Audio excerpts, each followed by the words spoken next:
Greetings, ladies and managers, and welcome to this latest edition of Tales from Outer Space, where I take stories from across the internet and read them for your entertainment. This particular story is called The Goddess and the Mortal, written by XX69MLG Noob 69XX. He was in the middle of his 16-hour shift, when suddenly, instead of breaking rocks with a pickaxe under the earth, he was standing mid-motion in a reflective golden floor. Looking around, he no longer held his pickaxe or was underground. This new place was massive, with columns made of marble and decorated with intricate drawings stretched several dozens of meters into the starry sky, for there was no ceiling. "Welcome, mortal." Turning his head to the center of what he assumed was the temple was the definition of beauty sitting upon a crystal throne. "I freed you from your hopeless fate so that you could be the first of your kind to serve me."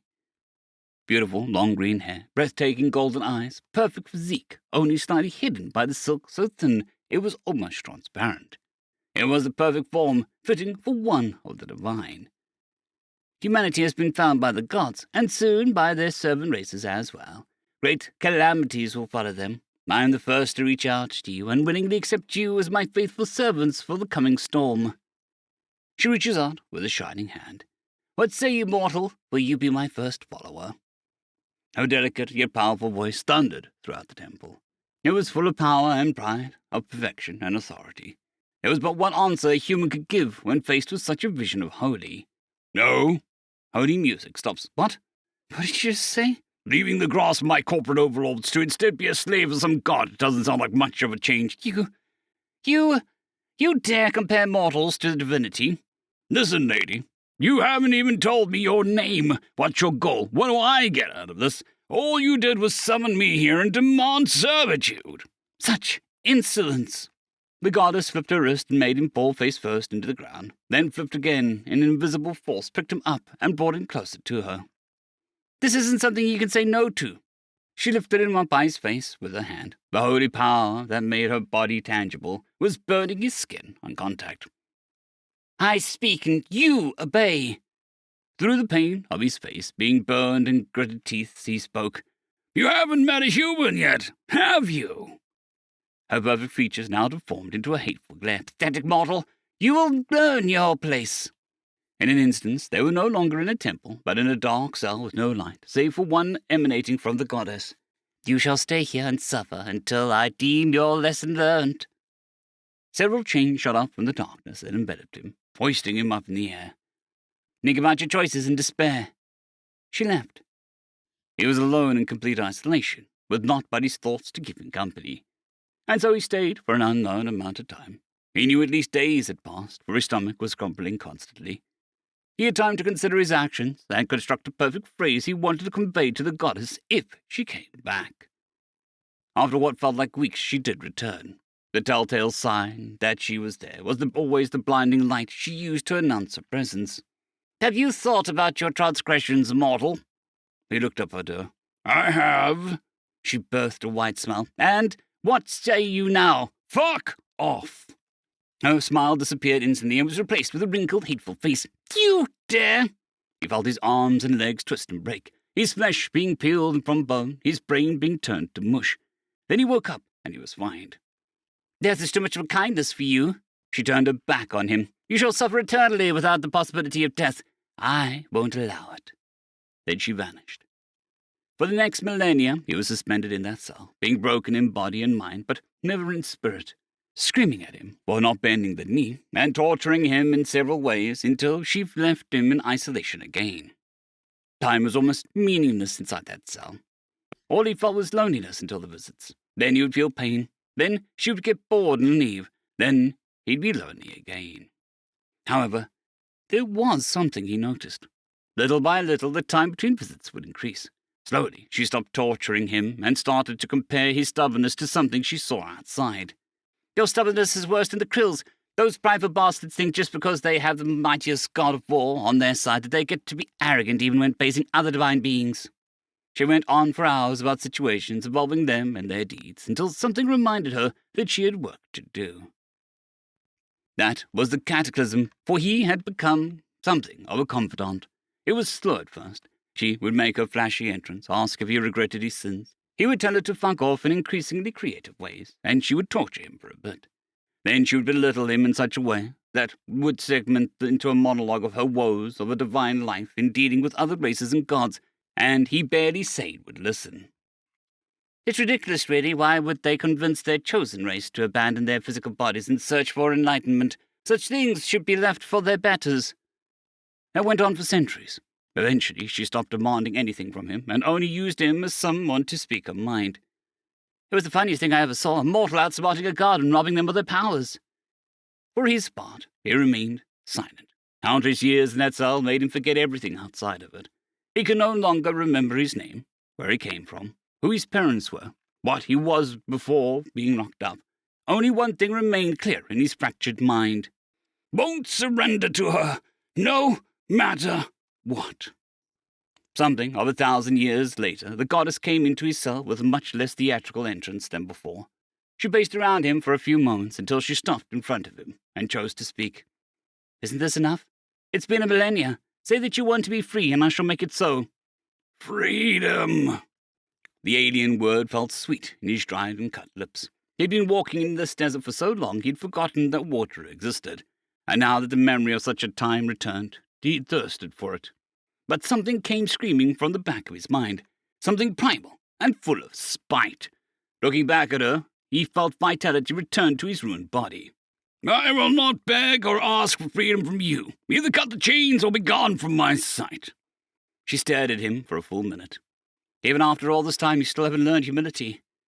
I am disappointed, mortal. Away with you! As if he'd blinked, the goddess wasn't there any more. And so it remained for the next several thousand years. Occasionally she would return to his cell, but gone was the banter, the punishment, the insults. Now all she did was stare expectantly at him.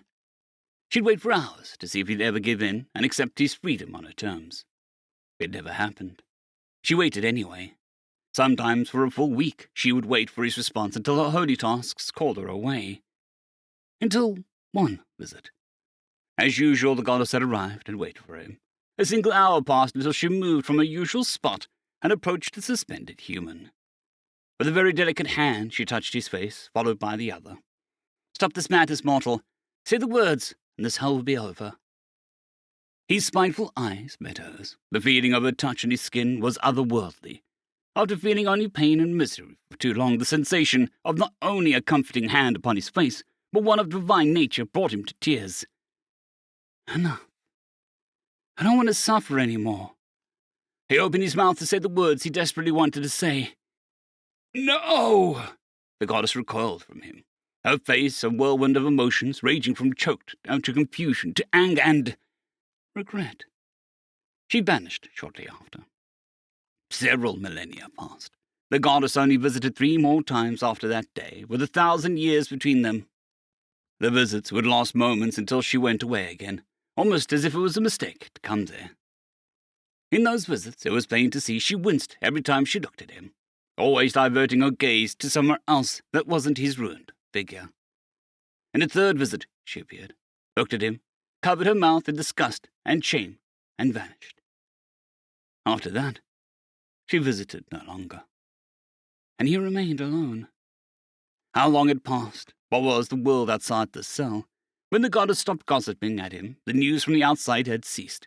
What was of, what do we call ourselves again? Started with an H. Yes, it did start with an H. But what about the rest? What did she call him? He was certain she called him by the name of his people. But he forgot. Wait. What's my name? I don't remember. What was my name? He felt his cheeks wet. Something inside him wept as something crucial became forgotten. It wept for another part of him being lost to this torture, and that sadness bubbled its way to the surface, making him release a few tears. But in large part, he himself didn't understand why the tears were flowing from his almost skeleton face. More time passed. The husk of a being that once resembled a man felt a new sensation in his incarceration. Cold. He was cold. Why was he cold? He'd never felt it before. Realization hit him. This is it. The end. The release of his eternal torment was finally here. Countless millennia of misery finally came to an end. Soon he'd be free. So why did he feel so helpless, so angry? Why did he feel such despair? His soul screaming at him that he was the victim of a horrible unfairness, and now that oblivion awaited him, he was raging against this ending. I'm so sorry. The cold vanished, in its place came warmth. The chains binding him were no more. His form was no longer hoisted up in the air, but in the embrace of the goddess. I'm so sorry for what I did to you. I'm sorry it took me this long to make things right. I'm a creator. Please forgive me. Her tears flowed freely from her grief-stricken eyes and landed on his face. The healing powers of the holy tears kicked in and restored much of his ruined features.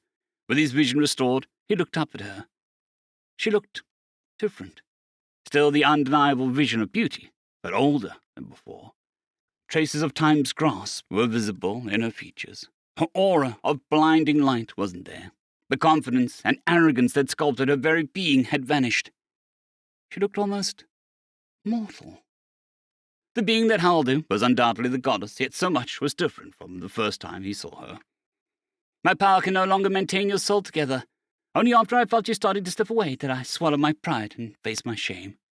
Her tears continued to flow uninterrupted. This madness was my soul doing from the time I arrogantly thought myself above mortals. Having been rejected for the first time, I lashed out and committed an unspeakable act against you. Her voice broke down a few times from her sobs. I can't make amends to you. Your time is at an end. But I swear on my immortal soul that I'll make sure nothing like this ever happens again. I'll deliver myself to your people and face judgment for my sins. She took a moment to compose herself. Humans have become the only race to challenge the rule of the gods and succeed. Through them, me and countless others have learned a lot about the true meaning of conviction, mercy, compassion, wrath, and so much more. She caressed his scarred face. You have also taught me much. The true meaning of persistence and defiance. She put a hand in his face. So please, if there's anything you wish me to do, speak it now, and I'll stop at nothing to make it so. There was only one thing that came to his splintered mind, and with a raspy, barely audible voice he spoke. What's my name? The goddess stopped herself from weeping. Your name is Jefferson. I'll make sure that it'll never be forgotten. His mind was fading, but he still wished something from her. So, with a Herculean effort, he smiled at her. How about a kiss before I go? She smiled brightly at him. Of course. The goddess carefully pulled him up and brought her lips to meet his. Through the power of the true, compassionate, divine kiss, Jefferson felt his heart warm and his mind quieting. After an eternity of hell, his soul was at peace.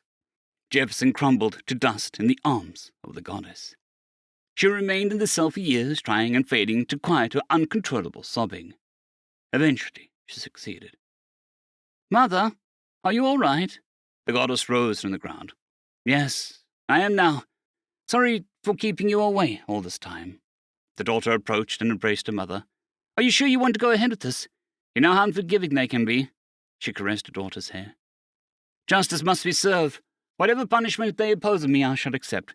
That's why you must now take my place. Become not a being moved only by arrogance and pride like I was. The goddess released her daughter from the embrace and looked directly at her beautiful green eyes. Become a goddess of mercy. With that, the goddess left to face the consequences of her actions. When Jefferson's story was made knowledge to humanity, he was made a martyr and a symbol, hailed as one of the greatest humans to ever live. End of story.